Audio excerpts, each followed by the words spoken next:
These long dog days of summer, I mean, we just made it through a heat wave. Mama was parched through this heat wave. I was hitting up Dunkin' every single day, and I will continue to probably for the rest of my days, but especially this summer. Dunkin' is helping everyone stay cool this summer with its lineup of refreshers. These drinks are packed with bold, fruity flavors and served ice cold. It's amazing. Dunkin' refreshers are the perfect afternoon pick-me-up. I like to start my morning with them personally, and then sometimes I go back for a second one because I'm just feeling crazy. They come in a variety of delicious flavors, including fan favorites mango pineapple and strawberry dragon fruit. And then for a limited time, there's black cherry and there's pink pineapple. I'm going to tell you something right now, and it's a bold claim, let me tell you, but I stand behind it. Pink pineapple will change your life. It is so good. It has me feeling like I'm sitting in a pool, resort side, just living, honey. It's so yummy. Try your favorite flavor with green tea, sparkling water, lemonade, or Dunkin's all-new limeade. I haven't tried the limeade yet, but I'm going to. Usually I get my drinks made with green tea and occasionally lemonade, but I do really like the green tea. Or if you don't want to build your own, try one of Dunkin's curated refreshers like the Cherry Lime Ricky or the Ultimate Pink Daydream. The Cherry Lime Ricky, scrumptious. I could drink like 3 of these a day. They're so freaking yummy. Head to Dunkin' today and find your favorite refresher. Dunkin' refreshers contain less than 1% fruit juice. Limited time offer. Every good detective needs a partner to support them on important cases. Think of a State Farm agent like your sidekick, there to help you along the way in your search for coverage. State Farm can help you choose the coverage you need, whether it's for your home, car, boat, or even RV. With so many options, it's nice knowing you have help finding what fits for you so you can get back to solving all of life's bigger cases. Go to statefarm.com or use the award-winning app to connect with a local agent and get a quote. Like a good neighbor, State Farm is there. This episode is brought to you by SoFi, the all-in-one finance app. The sooner you start investing, the more potential you have to build your money, even for beginners. SoFi makes it simple with an easy-to-use app. To get you going, SoFi is offering up to $1,000 in stock when you open up and fund a SoFi self-directed brokerage account. Terms apply. Learn more at SoFi.com/SXM. Brokerage offered through SoFi Securities LLC. Member FINRA/SIPC. Hey weirdos, I'm Alaina. I'm Ash. And this is A Listener Tales Morbid.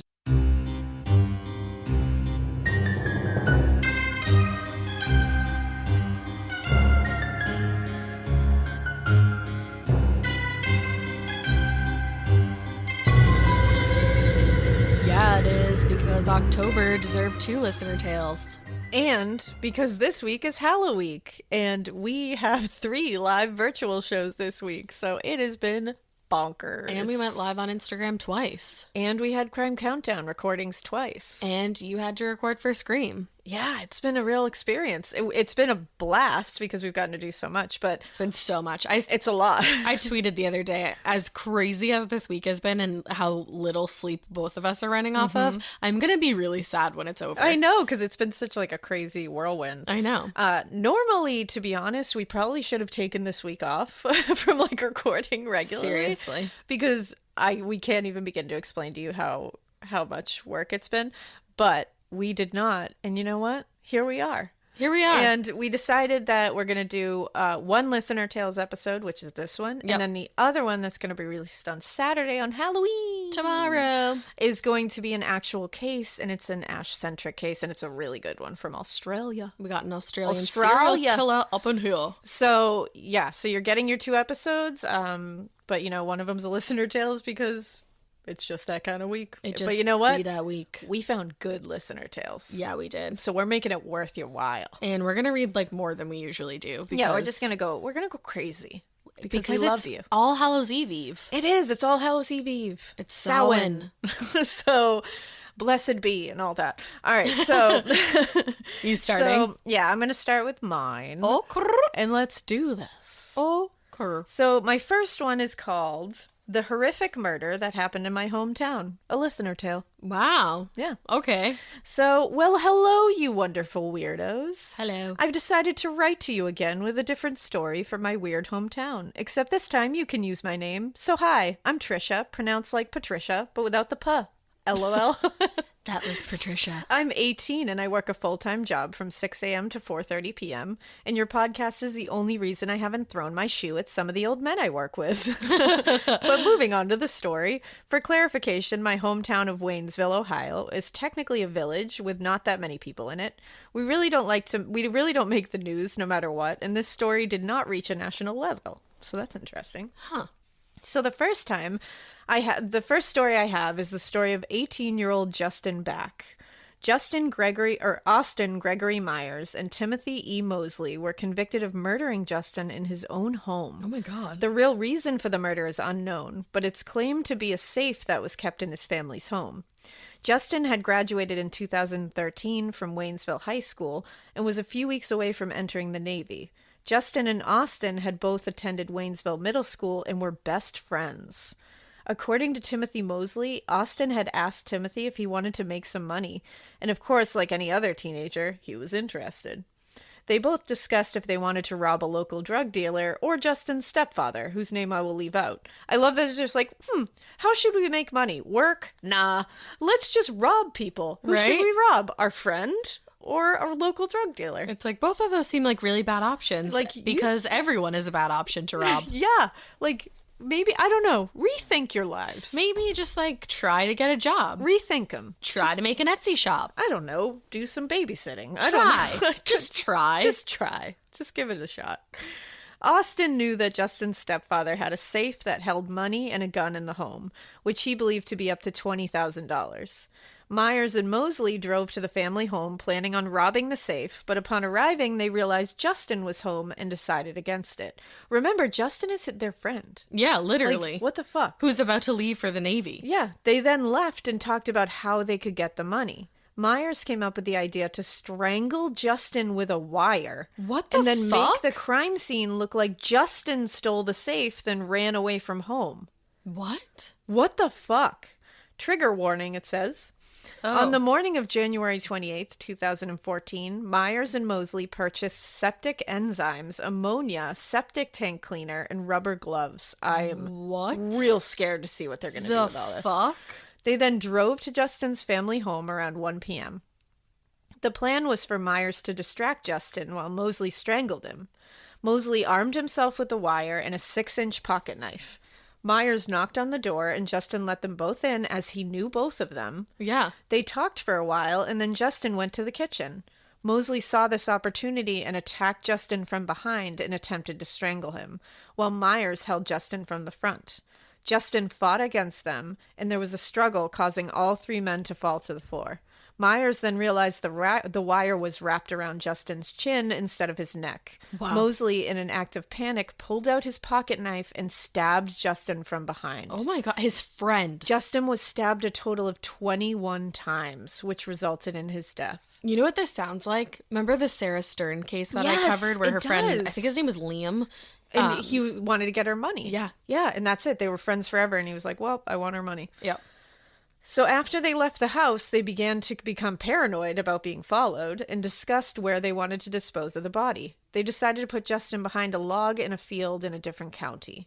Myers then poured ammonia and septic enzymes onto Justin. Myers then wanted to shoot Justin's dead body, so he grabbed the stolen gun and fired 2 shots into Justin's back. What the fuck? After they left Justin, they went to Englewood, Ohio and bought a crowbar to get the $20,000 that they thought was in the safe. Oh no. Instead, they found some paperwork, loose change, bullets, gun accessories, and random items. The case received attention because Mosley who used the knife to murder Justin, received a sentence of life without parole because of a plea bargain, while Myers received the death sentence. The murder caused proposed changes in Ohio state law to increase penalties for murders named Justin's Law. Myers was sentenced to death at the age of 19 on October 17, 2014, and is currently on death row awaiting execution. Mosley was sentenced to life in prison on November 14, 2014. I remember the day we were told at school that Justin Back was found dead. We sat there for a minute in silence in his memory. All I heard were sniffles and his little sister in the back of the classroom letting out the loudest cry. Oh. The mood was altered from then on. Waynesville High School has his football jersey hanging up. His locker is no longer in use and is covered in notes and pictures. From what I could remember of Justin was that he was the nicest person. There were many times where he would see someone upset or struggling, and he'd always go out of his way to help them.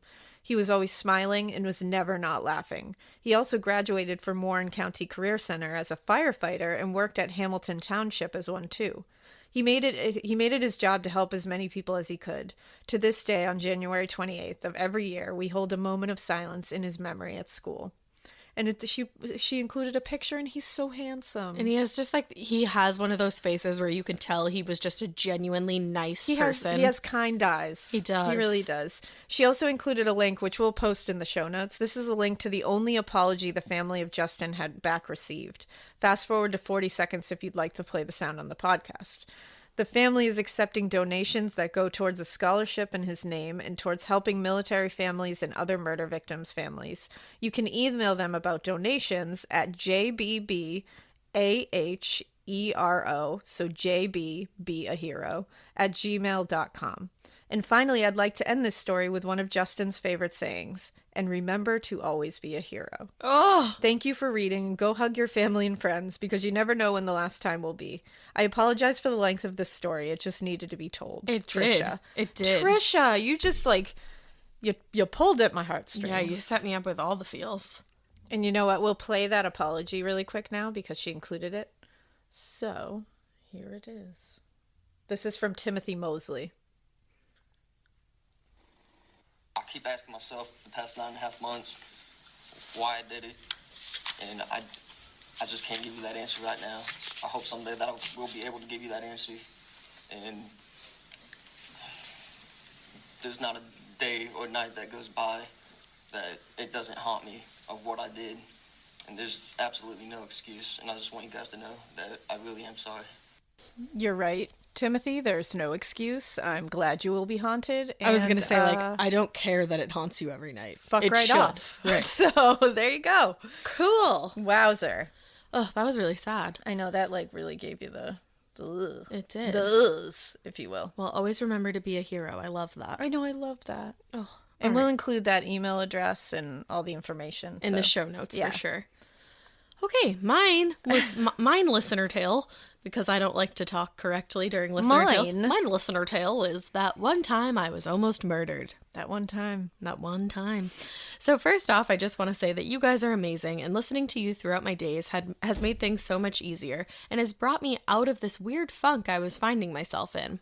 Oh, I'm happy about that. I'm always glad to pull people out of funks. Me too. I'm a nanny, and while the babe is sleeping and I'm doing all the mindless tasks around here, laundry, cooking, tidying up, blah, blah, blah, it goes by so much faster and much more entertaining listening to your insanity and banter, and it makes me feel like I'm just hanging out with my bestie, talking about fucked up shit, and it's awesome. So thank you for finding your way into my life. I even got my wife hooked on our anniversary getaway last weekend. We listened to the 3-part fucking dentist bullshit on the drive there and back. Ha ha ha. So romantic. So romantic. I love that. Love. That made me feel good. I know. Thanks for finding your way into our lives. Seriously. Thanks all of you for that. Thank you. So anyway, on to my story. Use my name if you want, it's okay. The case has already been to court and has been closed, and the dude is in jail. So we are jumping into my DeLorean. Is that how you say that? Yes, I love that you just had to ask that. That's like a Back to the Future car, right? Yep. Cool. That's like a Back to the Future car, right? Shut up.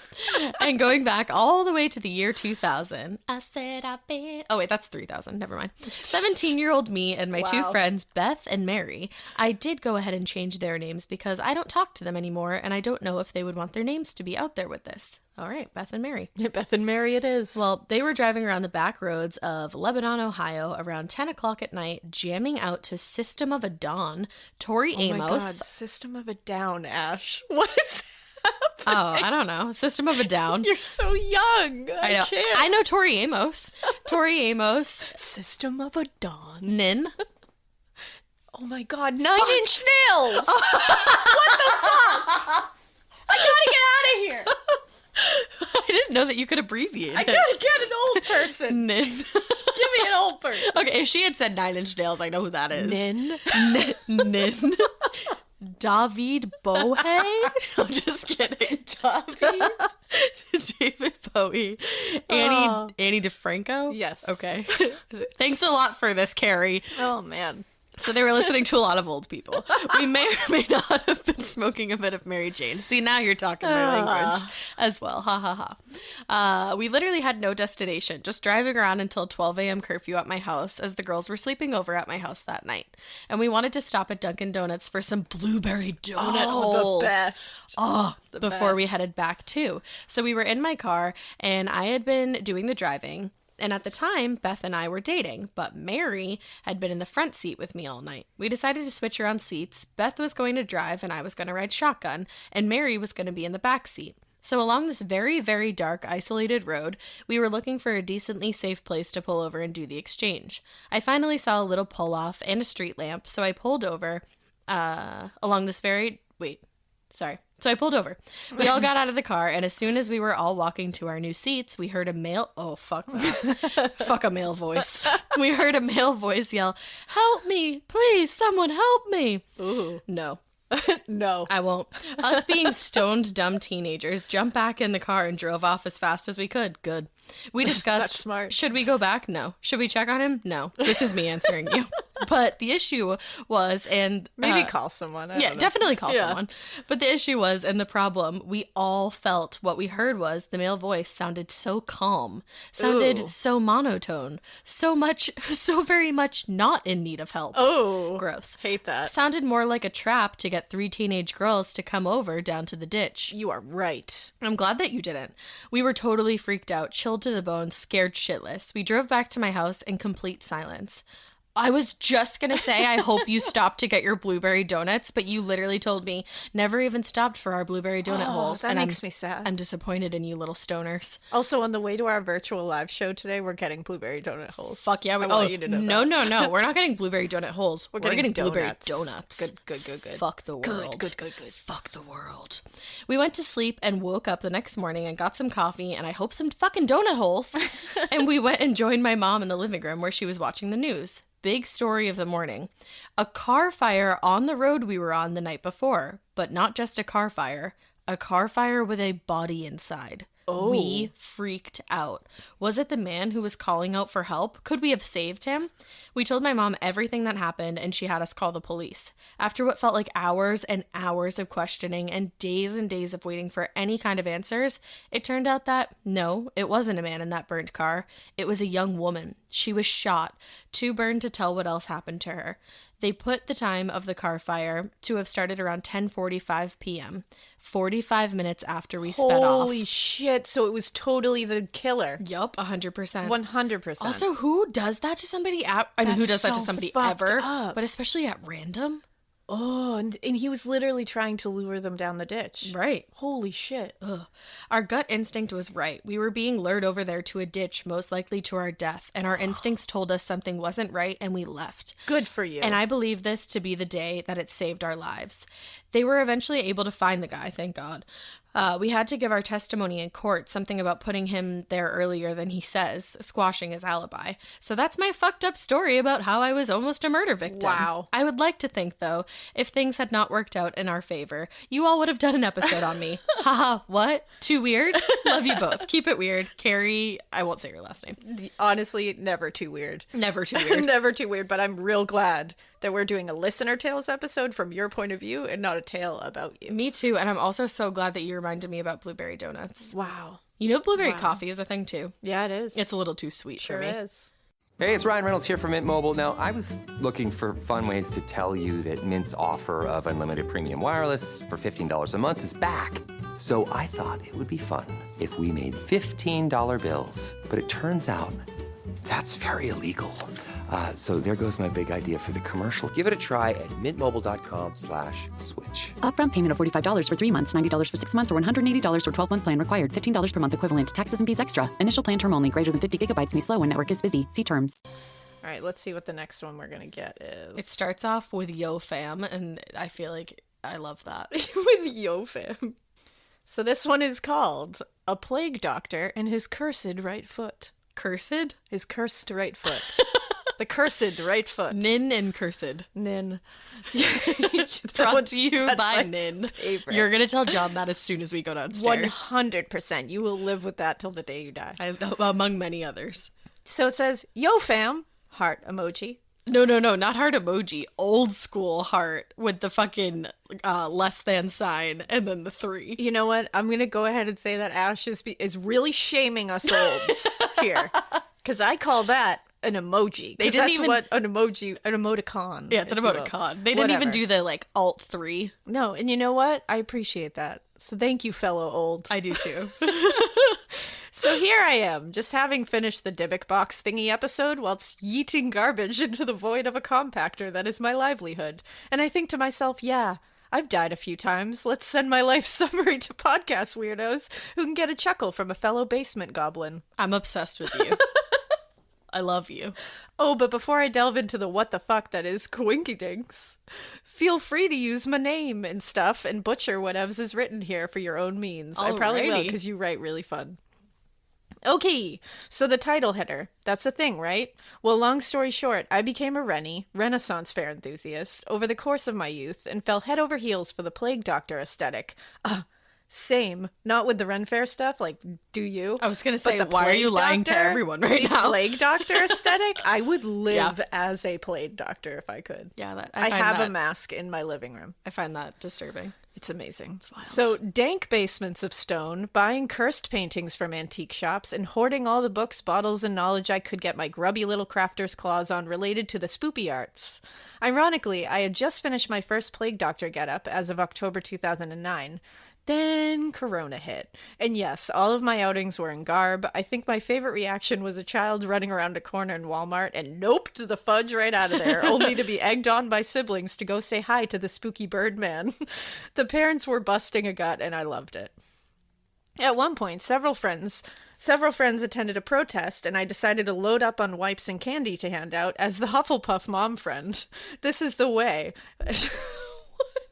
FYI, candy was black licorice in a jar labeled leeches. How dare you say that you handed out candy That is not when you candy. actually handed out nasty? You handed out the Black Death, is Yeah, what you did. that's exactly what that is. You were a plague doctor handing out the plague. Black licorice is like Gross. yeet that into the garbage Yeah. disposal. It was a liberating experience to offer a small bit of levity in an ever-growing intense situation. I like the way you were looking at it. I know. I'd like to think I helped in some small way. Every chuckle is progress. Aw. Yes, you're right. But yeah, so I died, like twice, both from bleeding out. Nice seg, I know. Alrighty. I've had some 16 major injuries in my life, all being my right foot. Weird. And the only hiccup otherwise would be when I snapped my arm like a Twix candy, but that was a Boys Will Be Boys hijinks involving jousting with pool noodles on bicycles wearing rollerblades while playing basketball. That's exactly how it sounds. Yep. Hold on. I need to read that again. With jousting ready? with pool jousting noodles with pool noodles on, on bicycles, bicycles, wearing rollerblades while playing basketball. basketball. Boys will be boys, man. Wow. So it says rabbit braining back to death. So the first time I died was when my family was out swimming with distant cousins we no longer speak to because reasons. And a 6-year-old. I love you. I love that. And a 6-year-old me is jumping off the docks having a hoopla of a time when I notice all the adults have a grand old hissy fit screaming and looking behind me. Now, me being the Sherlock that I am, I turn around to look at what they were gawking at to see a scene from Jaws. Hershey squirting several yards behind me into a lovely cone of gore in my wake. Now, my 7-year-old brain be thinking, shucks. Oh, shit, I couldn't read it, sorry. My 7-year-old brain be thinking, shirks are eating me, and in the unlikely chance that I survive, I'll be grounded for weeks for forgetting myself almost 8. You're going to get grounded for being eaten by a shark almost? Yeah, cue panic attack and blackout. The next thing I remember are fuzzy memories of being in a bathtub with my blood everywhere, full-on psycho streams up the wall and everything, fade to a long, bumpy ride in a wee-woo wagon, and fever dreams of loved ones screaming at each other that I'm going to die or something to that effect. My next cohesive moments are several days later, chilling in a hospital bed with my new best friend, Mr. Rat, a plushie. The story for my fam is that my crazy bird aunt bad bitched out after she found us all trying to first aid in the bathtub of the beach house, and she Vin Dieseled our way back. Vin Dieseled our way the long trek back to civilization, at least as much sooner as my mom's minivan would have allowed.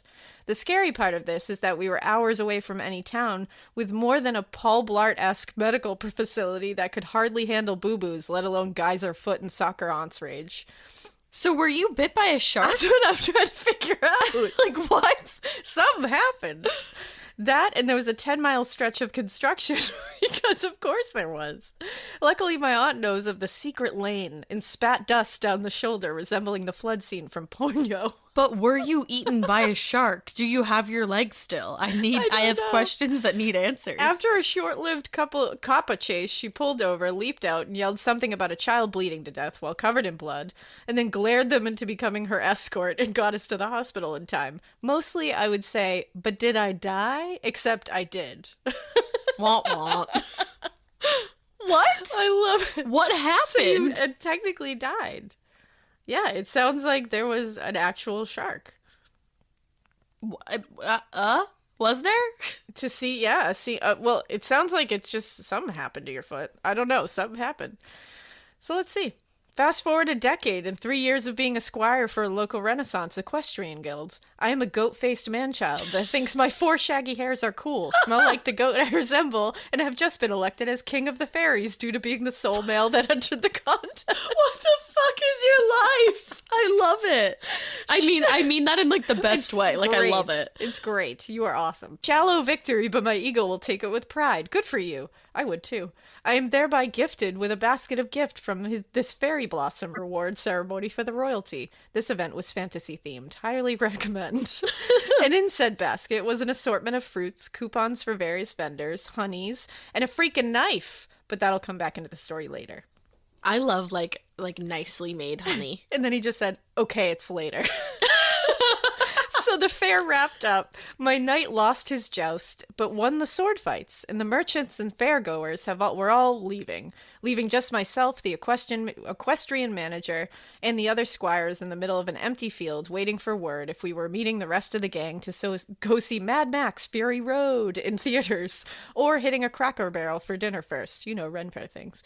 Both would happen, but sadly it wasn't meant to be. And so while we were waiting, I'm sitting in the truck carving into an apple with my new knife, and I set the knife on my lap and forgot about it. Stress memories intensify. Well, a few minutes go by and we get the call. So I turned to hop out of the rig and everything went slow motion. Guys, the knife leapt from my lap, somersaulted, and hit the ground right as my foot came down, with the full weight of my body driving the 4-inch shaft into my foot completely vertical. I have to go. Big ouch energy here. A lovely picture of the end result is attached below. Oh You're God, welcome. I'm scrolling down. I'm totally going to look at it. Is it real bad?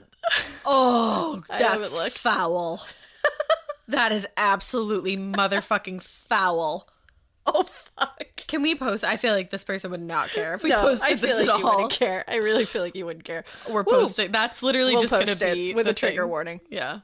Luckily, the manager's day job is a nurse of 20 plus years. Like, all things considered, it was the best case scenario for me to die in. Panicked, I did the worst thing possible and pulled the knife from the wound.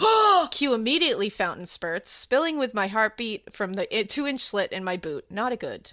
Not a good. I dropped to the ground like a turnip head, like the turnip head I am, and ripped off the boot. Having watched all the murder medical dramas, I went straight to applying pressure to the wound and alerting the confused squires and my manager about the blood geyser erupting from my foot, that by now I was becoming far, far too familiar with. One squire went pale and with quick thinking pulled off his belt and started to tourniquet my leg while the nurse manager kept me sane and distracted. The nurse manager. But high key, y'all, I be mad sweating right now just recalling the event. Brain voodoo is some mad stuff. Can relive the pain if you think about it enough. True story. Oh my God. Months later, when I was finally recovered enough to drive, I about flipped my Jeep thinking I had a vein rip. The pain was so real. Back to dying. What? So yeah. We rip into the local hospital, me being honeymooned by one squire while my boss and the other one are keeping me from bleeding out in the entrance, to be welcomed by the most disinterested nurse on the planet. But she saw the blood and led us to a room and then just left. Are you kidding? After a very long while, I was getting rather pale and my boss was quite livid as she went after anyone to help. Eventually, the nurse returned, having been goaded to prioritize this, and was all, "So how's the flow?" And all I can think of is, like I was stabbed by a knife. She was not amused and shooed the squire hand away, pulling back the sock clot. Ew. Y'all, her eyes bloated to saucers at the gush and moved like lightning to the big old red help button they keep on the wall.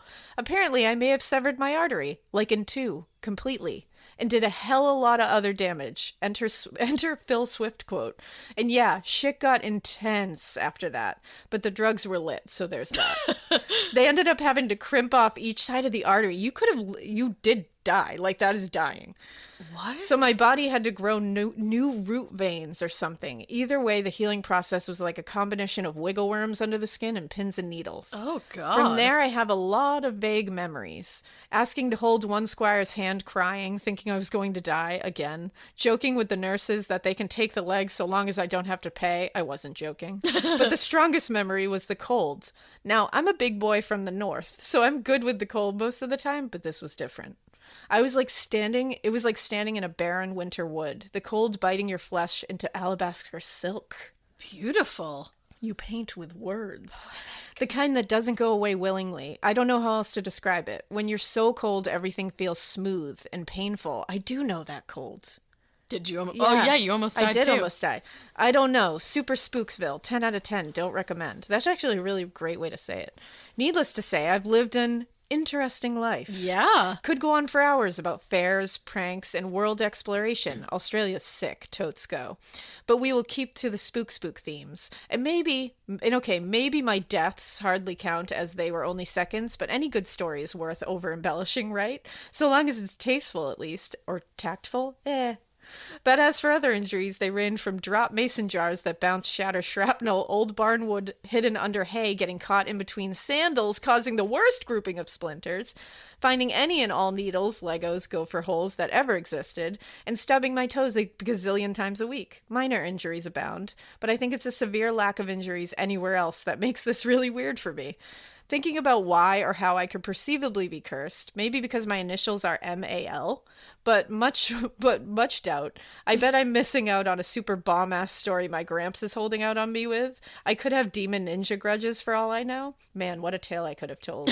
Well, I hope this randomness that is my spur of the moment at 2:23 a.m. while guzzling gin martinis entertained y'all for a smidge. It did. Got lots of wild and tales in me, but sadly not much spook past these. So, thanks for reading and keeping it weird, but not so weird that you obsess over being a plague doctor, but are really just a goat in a trench coat trying to be cool enough for the Turtle Club, and not so weird that your right foot becomes a knife magnet, and you bleed out every 12 years and are encroaching on that time of the decade again. Okay, bye! P.S. Maybe I should just make chainmail socks. Maybe. That's a good idea. That is a good idea. P.P.S. Few fangirl shticks to get out. Can leave out or mush in if y'all use this for a tale one day. I'm a groundskeeper and work with a very large compactor. The compactor case you covered has brought me a few concerns to my attention, and now I peek in every so often, just in case. But for reals, I love the show, and I'm now caught up and look forward to more interesting spooks to bother my coworkers about. I love this. What else does it say? My initials are MAL, and rolling into the Plague Doctor vibe to eventually have skits and whatnot to educate peeps at fair and sell nerdy-ass bottles of Gatorade and is low-key my dream. So excuse the bad joke, but my handle is Malls Practice. Oh my God, I love that. _practice. I was a leather worker for most of my life, a squire, blue-collar everything, an all-around weirdo with bard energy. I love it. I apologize for the rabbit brain email thingy, but I failed English class, so womp womp. Okay, I'm no writer, and it's nearly witching hour, and my gin is done. So been fun, ladies, and I'm done proofreading, and I'm off to die till tomorrow. Rest well and hydrate, you weirdos, and keep it wild. Val, you hydrate, though. You are... Wild. Everything. Absolutely Everything. wild. And I believe it's McElman. Yeah, Right? I think so. Yeah. So you're amazing. I'm That just was awesome. staring That at your foot gin wound. fueled Rampage was everything we needed in our lives. I loved that. I mean, always write us with a gin-fueled rampage. I think that's like my inner that sounded like a lot like my inner monologue. That was great. It was. It really was. Wow. I'm sad it's over, to be honest. I am too. But I am excited that the next listener tale is my family and the Manson family. Sure is. I'm so ready. I'm ready. My body is ready. Hey fam, I wanted to write this email since I was in 8th grade, but because you weren't podcasting in 2003, how old was I in 2003? Wow, that was the year before I graduated high school. So I was 7. Wow. Cool. So since we weren't doing that in 2003, yeah, I've held on to it since now. My dad is a baby boomer and grew up in San Jose in the 1950s and 60s. Back then, his neighborhood was full of date orchards, and his neighbors next door were basset hound breeders. The puppies were super groovy. Goofy. I'm like really in the Manson flow of things. Super groovy puppies, man. Wow, those puppies are far out. So groovy. The puppies were super goofy and would adorably trip over all their own ears. Oh my God, shut up. The family next door had 3 kids, and the middle daughter was in my dad's class. Who was this girl next door with the cute puppies? Was it Alicia Cuthbert? The Girl Next Door, that's a movie. Oh, nope. I got it. I got your joke. Old. Nope, it was Susan Atkins. I got that. You got that. The soon-to-be member of the Manson family. Fast forward to 2018, my dad's 50th high school reunion was this year, and he reconnected with some of his classmates. Did they all sit around and gossip about what happened to Susan Atkins? You know it. Hell yeah. The Lee High School class of 1968 were all a bunch of murderinos, Love especially my dad's friend Deb, who kept a copy of her 8th grade yearbook. Like the rest of the 8th graders, Deb passed her yearbook around the classroom and had each of her classmates sign it. When the book was passed back to Deb at the end of the period, Susan Atkins had signed it too. Deb. And not only did she sign it, she used her pen to scratch big X's over Deb's eyes in her yearbook photo. Wow. Susan. I'm not saying that was a red flag, but I'm not saying it. You can say it. I hope you guys keep slaying the podcast game. I'm torn up that I didn't get to listen to your podcast when I lived in Boston. R.I.P. Keep it weird, but not so weird that you joined the most infamous cult in the history of infamous cults. Michaela. Oh my God, Michaela. I wish Deb had That's a picture such a good one. of her yearbook. I know. I want to hear it. I want to hear it. You wanna hear the I want to picture? see it. I was just reading. All right, let's see. That was a really good one. I loved that. I can't believe she scratched out X's over her eyes already. I in can. 8th grade. I mean, Like, that's a situation. she was messed up. That's a real situation. She was messed up and then she found other messed up people. Right, the next one I am going to do is Listener Tales. I was almost kidnapped. Uh-oh. Hello, amazing ladies. Hello to you. Hey. My name is Aaliyah. I want to start off by saying I love your podcast. I listen on my long-ass drive to work every morning, and I love your banter and the cases you cover. I find myself laughing and shitting my pants at the same time, and I live for it. I wanted to share my story about a time I was almost kidnapped in a sushi place parking lot in East Longmeadow, Massachusetts. Oh, shit. We have family from there. Another Western Mass gal. Okay, here we go. Buckle up, bitches. I'm buckled up. Click, click. I got off work at like 9:15 p.m. and I was like, wow, a bitch could really use some sushi right now. Oh my Are God. you Ash? You just spoke to my motherfucking soul. Is your name Ash? Also, I think I'm going to get sushi today instead of donuts.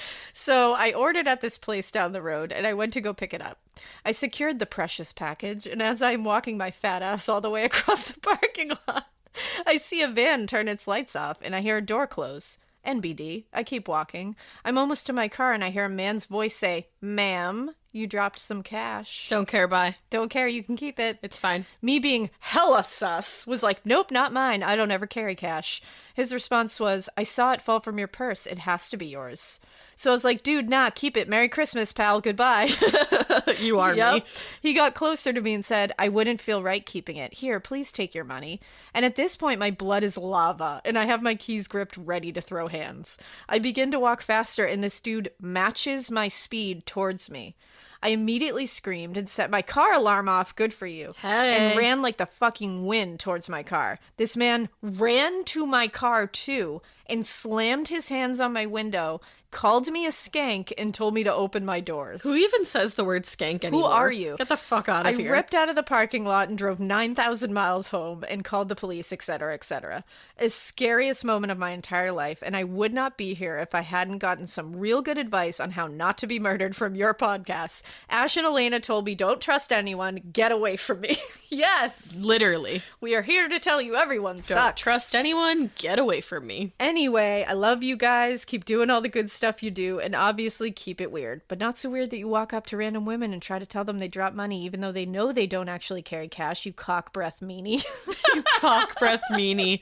Ew. That's amazing, and I am so glad you are alive, Aaliyah. Seriously. You killed it. You did all the right things, and I hope you enjoyed your sushi. I do too. Once your adrenaline went down. I do Because too. we know an adrenaline crash is tough.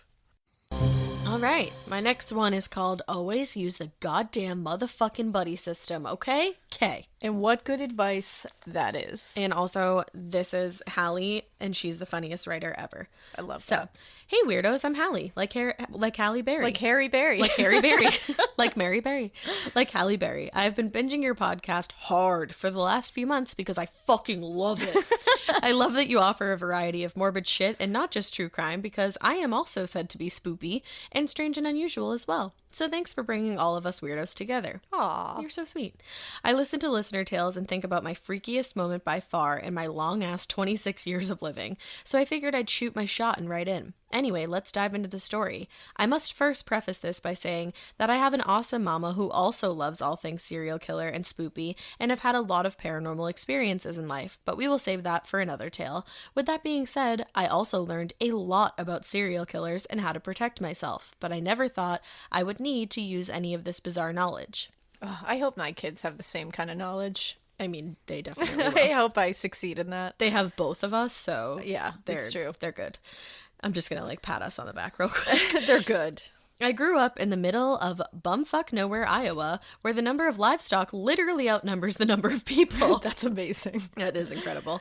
I grew up in the country and lived there for 19 years before I finally was brave enough to move 25 minutes away to the crime and bar-riddled town of Fort Dodge. Fort Dodge is an old river town with tons of bars, a community college that I attended, and tons of stuff to do. But just like any bigger town, Fort Dodge always gets a bad rep. I mean, some of its nicknames are Fort Dirty, Dirty Dodge, and Lil Chicago. Lil Chicago. I like Lil Chicago. But just like any town, it has great people and a community that really can come together and bring out the best in people. But I digress. I was 20 when my best friend at the time and I considered looking at places to move in together around Fort Dodge. When house hunting, we also considered some very important things, meaning how close we were to our friends and how close we were to the nearest bar. A huge selling point to the apartment was that we had a bar almost in our backyard, and some of our closest friends lived only 3 blocks away. That sounds terrible. I'm not gonna lie. What? A bar in your backyard? No, thank you. Yeah, but when you're like 20? I think even at 20, I would have been like, no, thank you. Wow, we're the most different people that ever existed. I would have been like, fuck yeah! Will they accept my fake ID? This was awesome because they always threw some crazy ass parties, and we could just always walk home if we got too crazy. So one night, I did just that. It was a normal Sunday summer night when I got off of work, and my friends asked me to come over for some Cards Against Humanity and a couple drinks.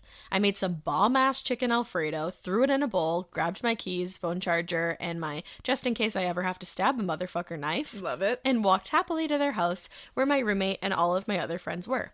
It was still light out at this point, and there were a ton of people around, out and about, so I didn't think anything of it when I decided to walk after all their house was 3 blocks away. My roommate had to be home before 10 to get ready for her grown-up job the next day, but me, being the degenerate dumpster fire that I was in my early 20s, stayed until 4 a.m. This is very relatable. I was literally just thinking that, but I was like, I'll let Ash say it. I just got out of my dumpster fire phase. Because you know what? I just need to clarify, like, in my 20s, I would go to bars, but I would not want one in my backyard. Yeah. Because I don't want, like, drunk people in my backyard. No, I even get at that. Yeah. I just want to clarify that I'm not a total wet blanket. I just was a drunk person all the time in my early 20s, so like I would want other me's in my backyard. Yeah, you would. And I feel like I kind of had other me's in my backyard. So anyways, we decided to call it a night and I gathered my things. My guy friends wanted to walk me home, but they were just as plastered as me and I really didn't want them to walk me home. I was in that strong, independent woman that don't need no man phase. That's a great phase. It is. And it was only 3 blocks away after all. Everything was normal for the first block. Just your usual siren and cricket sounds in the night. I didn't see anyone else out on the roads or sidewalks for the first block or so, but I stayed vigilant at all times. Good. I was naive of the city and evil people, but not stupid. That was when I saw a man on the other side of the street. Uh-oh. Not good.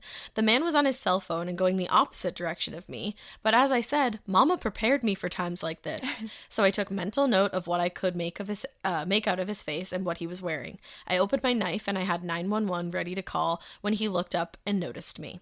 This was her. She's really on it. I know, I love that she did that. I definitely was not this smart. There's many times that I should have died. Yep. This is when my freak flag went a-flying. He started to pick up his pace and even turned around going in the same direction as me. Still not super weird, as he was still across the street from me. That's when he hung up his phone and started running toward me at full goddamn sprint. At a full goddamn sprint. Nope.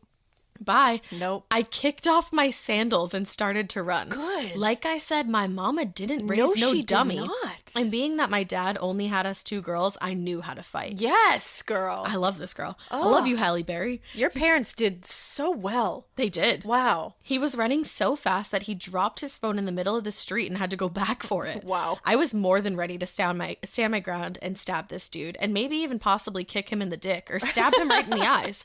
But I thought about how boring courtrooms are and how much she is me. How boring courtrooms are and how much time it would take out of my drinking schedule if I had to go to said boring courtroom for stabbing this lowlife. Amazing. So I kept running as fast as I could, which wasn't super fast. I had put on some weight from all the booze and half-price Perkins appetizers after 9. This is my early 20s. I could hear that he was just right behind when I finally made it to my apartment. I threw my knife down and locked the door, and I yelled for my roommate. And sure enough, about 2 seconds after I locked the door and yelled for her, this nasty, sweaty dick bag was knocking on my door, demanding that I open it. What the fuck? Like, you think she's gonna open the fucking door? For real? He heard my dog barking and losing his shit at some point, so he just ran away. We called the cops immediately, and I gave them my description. My friend was on the force at the time and stayed with us when he heard it, was my address. He brought back my sandals to me. Aw, and 3 other cops set out to find this nasty dick bag. Sure enough, they found him in an alley, just chilling a few blocks away from my apartment. Fuck? He had a warrant out for his arrest on a domestic violence and a drug charge, so they arrested him ASAP. My friend and I finished our lease with no other issues. It didn't really do much to traumatize me, but my dog still has really bad anxiety when anyone is at the door and he can't see me. Oh, what a doge. He's like, the best. That night taught me to always be aware of your surroundings and always use the goddamn motherfucking buddy system. Yes. Honestly.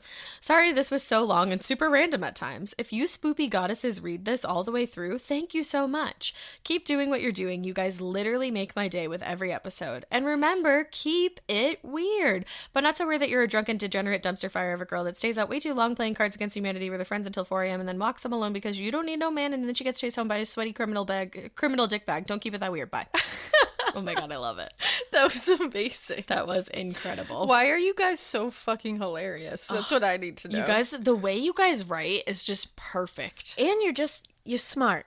You are. And I appreciate that one. To get out of your sandals, that's smart. That's smart. Dial 911 like you got all the details of his face real quick. You took out your phone. You pretended that you were talking to someone. That's smart. It is. You really, and look, when the cops came, you were able to give a description and they found him. Boom, roasted. You were on it. He was boom roasted. Man, I love you guys. Love you. So I think the last one we have is called An Intruder, a Gun, and My Half-Naked Husband. Uh-oh.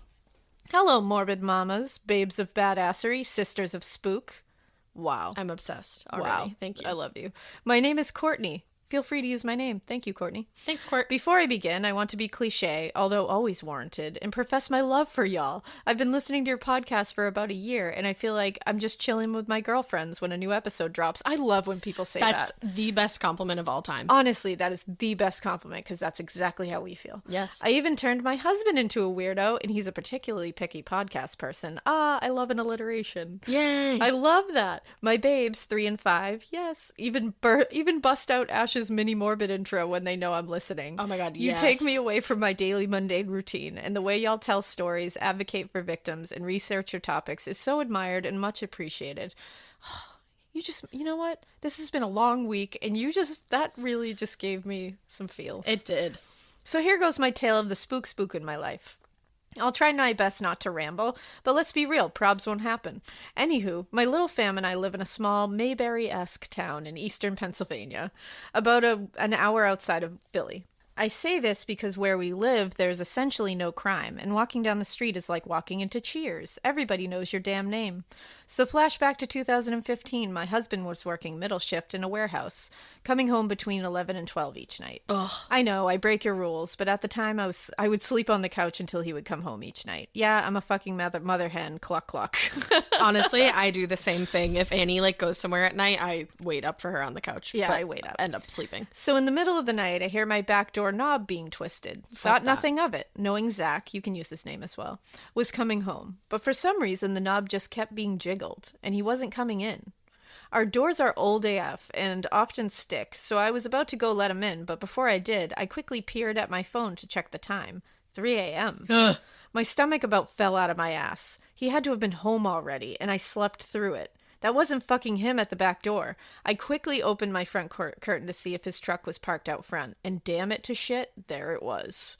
I channeled my inner Usain Bolt and darted up the stairs to wake him up. There he was asleep, snoring like a damn bear, getting into that precious REM cycle. I flipped on the lights, hopped on the bed, ripped the blankets off, and shook him like a wet dog. Oh my God, yes. Someone is breaking in, I yelled. Huh? He mumbled, still half asleep. There is someone at the back fucking door. Dude sat up like Billy Butcherson in his grave and grabbed the gun from a hidden compartment in the bedroom. My 6-foot, 250-pound hunk of a hub stormed down the stairs, boxers only, firearm at his side, ready to pop a bitch to protect his fam. I'm obsessed. Stay here and don't move, he told me. We went to the back door, peered out the curtain, nothing, no one. He opened up the door and I hear him yell, "You're messing with the wrong house, motherfucker. That's my man." Nothing. No one. He came back in. We sat on the couch to cool down and decompress, and finally he told me to go to bed and get some rest. We decided to sleep on the couch to play it safe, with the gun right next to him on the end table. I mean, let's be real, I wasn't about to sleep, knowing my luck some murderer was trying to get into my house. But as I kissed him goodnight and turned the corner to go upstairs to bed, my front doorknob began to turn. No. I screamed in an octave I didn't know was physically possible, and Zach, boxers and all, undid the deadbolt. "I'll shoot, motherfucker," he yelled, and the doorknob shook again. We don't have a peephole in the door, so just then he flung the door open, and there stood wait for it, little old lady. Why? Behind her, a middle-aged woman, trembling as my beastly, half-naked husband stood there with a gun. Zach took a deep breath and put the gun down and baffled asks, "What the hell is going on? It's the middle of the night." The middle-aged woman asks, "Do you know her? She says she lives here. She tried getting into another house too, and she didn't live there either. Just trying to figure out where she lives." We didn't know the old broad, so decided to call the police to get her back home. Turns out this old woman lived close by, suffers from dementia, and often does not know where she is. Oh She my from time to God. time mistakens other homes for her own. Officer even said she walked into another home a month prior while the family was eating dinner, and became irate when she was told she didn't live there. She even tried to pick up that family's toddler child. Oh no. But this particular night, we were the lucky winners of her sad mental deterioration. Luckily, as scared shitless as we were, Hubs was the first responder in training, and he is aware of gun safety and was able to keep control even in the heat of the moment. Good for him. Eventually, the police escorted the geriatric ghoul back to her house, where her husband, sound asleep, had no idea she left. Since then, she has thankfully moved in with other family members who are more able to keep an eye on her and keep her safe. Okay, I was gonna say, I was like, is anybody looking out for this, like, I'm glad. this little ghoul? This geriatric ghoul. Thank y'all for taking the time to read my story. Stay badass, keep being astounding storytellers, and as always, keep it weird. But not so weird that... Take it away, Ash. Oh, man. Okay, hold on. Let me look back. She wrote, take it away, Ash. She literally did. Okay, but not so weird that you're living in your nice little quiet town where nothing ever happens, and then one night you're sleeping on the couch and you're like, oh my god, my husband's gonna come home soon, so I'm gonna sleep on the couch and wait for him, and then the door starts turning, and oh my god, your husband's already home, and what the hell, you have to jump on the bed and wake him up, and he's snoring, and you're like, wake the fuck up, there's somebody breaking into the house, and then he's like, I'm gonna shoot, motherfucker, and then you open the door and it's an old ass lady, a geriatric G-ma. Don't keep it that weird. Don't keep it that weird. Oh, XOXO, Courtney. I needed those motherfuckers to catch up. Motherfucker. Guys. Thank you. Thank you for this. Perfect one to end on. It truly was. This is everything we needed after this crazy week. And Oof. You guys always deliver. You never disappoint. I like that you said after this crazy week, like it's even over. I know. It's almost over. But you know what? We love you. We appreciate you. And you always deliver. And we have had so much fun with you guys this week. We really had. As exhausted as we are, it's all been in the name of fun. Oh my god, do you know what I remembered? What? Merch drops today. Oh! Fuck! I forgot! Let me see if it's live. Wow. Guys, you know, it's been a week. That's all I'm going to say. Wow. Ash is literally looking right now to see if our new merch dropped. We're in control of our business, but we're not in control of are anything we? right now. We are very out of control. And you know, again, my youngest does not sleep. That's a thing. And so we're working off of, and Ash hasn't slept because of the shows and everything with all the research and all that good stuff. Yeah, I straight up stayed up until 4 o'clock in the morning last So night. together we are working off of like maybe a minute and a half of sleep. Yeah, just about. Okay, so it looks like nothing has been added yet, but merch is supposed to be added later today. Yes, that is I know happening. that fact. So keep a lookout. For it's at shop.morbidpodcast.com. In the meantime, follow us on Instagram at A Morbid Podcast. Or Yes. nope, Morbid Podcast. God damn it. Wow. Hit us up on Twitter at A Morbid Podcast. and send us a Gmail. Morbidpodcast@gmail.com. Wow. We hope you keep listening. And we hope you Keep it weird. And I can't do a keep it weird because I have to go take the latest dog out. I love you so much. Bye.